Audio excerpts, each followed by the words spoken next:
मंडल Ladakh brigadier doctor VD Mishra, विभिन्न राज्यों और यूटी से जुड़े सम्मानित जनप्रतिनिधिगण एवं अधिकारीगण, general Upendra Dwivedi, chief of army staff, Shri Rajesh Singh ji, defence secretary, lieutenant general Raghu Srinivasan, DG border road, BRO के सभी कर्मयोगी एवं देवियों व सज्जनों,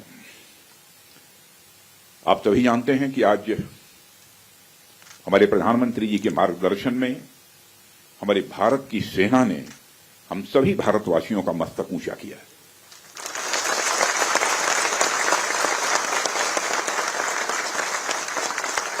इसलिए मैं चाहता हूं कि एक बार अपने स्थान पर खड़े हो जाएं और मैं नारे लगाऊंगा। हमारे देश के सेना के जवानों के सम्मान में हम सभी बोलेंगे, भारत माता की, भारत माता की, भारत माता की। बहुत बहुत धन्यवाद।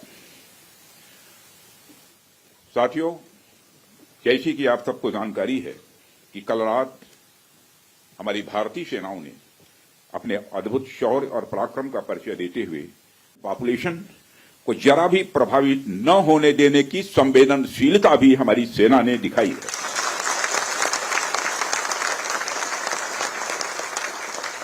यानी एक तरीके से देखा जाए तो हम कह सकते हैं एक तरीके की सटीकता, सतर्कता और मानवीयता यह हमारी भारत की सेना के जवानों ने दिखाई है, जिसके लिए मैं हमारे सेना के जवानों और अधिकारियों को पूरे देश की ओर से मैं साधुवाद देता हूं और सेना को संपूर्ण संबल प्रदान करने के लिए अपने प्रधानमंत्री माननीय नरेंद्र मोदी जी को भी मैं साधुवाद देता हूं।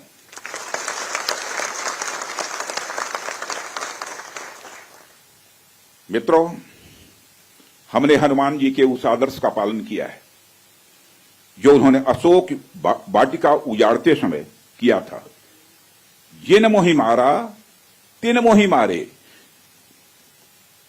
हमने केवल उन्हीं को मारा जिन्होंने हमारे मासूमों को मारा। साथियों, प्रधानमंत्री श्री नरेंद्र मोदी के नेतृत्व में हमारी सेनाओं ने ऑपरेशन सिंदूर लॉन्च करके पहले की तरह ही इस बार भी आतंकियों को ट्रेनिंग देने वाले कैंप्स को तबाह करके करारा जवाब दिया है। भारत ने अपनी सरजमी पर हुए हमले का जवाब देने के लिए अपने राइट टू रेस्पॉन्ड का इस्तेमाल किया है और हमारी यह कार्रवाई बेहद सोच समझकर सधे हुए तरीके से की गई है। आतंकियों के हौसले पस्त करने के उद्देश्य से यह कार्रवाई महज उनके कैंप्स और इंफ्रास्ट्रक्चर तक ही सीमित रखी गई है। मैं पुनः हमारे आर्म फोर्सेस के शौर्य को मैं नमन करता हूं। साथियों, आज बॉर्डर रोड ऑर्गेनाइजेशन के 66वें फाउंडेशन डे पर आपके बीच उपस्थित होना मेरे लिए गौरव का विषय है और यह खुशी की बात है कि आज इस इम्पॉर्टेंट डे पर बीआरओ द्वारा निर्मित 50 इंफ्रास्ट्रक्चर प्रोजेक्ट्स का उद्घाटन करने का अवसर भी हमें प्राप्त हो रहा है। मैं आप सभी का आभार व्यक्त करता हूं कि आपने मुझे यहां आमंत्रित किया है। साथियों, किसी भी संस्थान के लिए उसका फाउंडेशन डे यह बहुत ही महत्वपूर्ण हुआ करता है। वैसे भी 65 वर्षों की आपकी जो यात्रा रही है वो बेहद गौरवशाली रही है। इसलिए आज का दिन उस गौरवमयी यात्रा को याद करने का दिन है।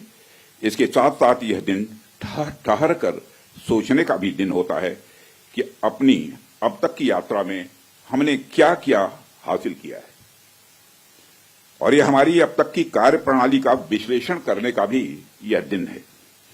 साथ ही यह एनालिसिस करने का भी दिन है कि भविष्य में हमारी राह क्या होनी चाहिए। साथियों, मैं देख पा रहा हूं कि वीडियो कॉन्फ्रेंसिंग के माध्यम से देश के अलग अलग क्षेत्रों से हमारे कई साथी जुड़े हुए हैं। अक्सर हम उद्घाटन के अवसर पर बड़ी बड़ी संस्थाओं का और बड़ी बड़ी एजेंसीज का नाम तो लेते हैं, परंतु ऐसे कई कर्मयोगी हैं जो पर्दे के पीछे रहकर काम करते हैं।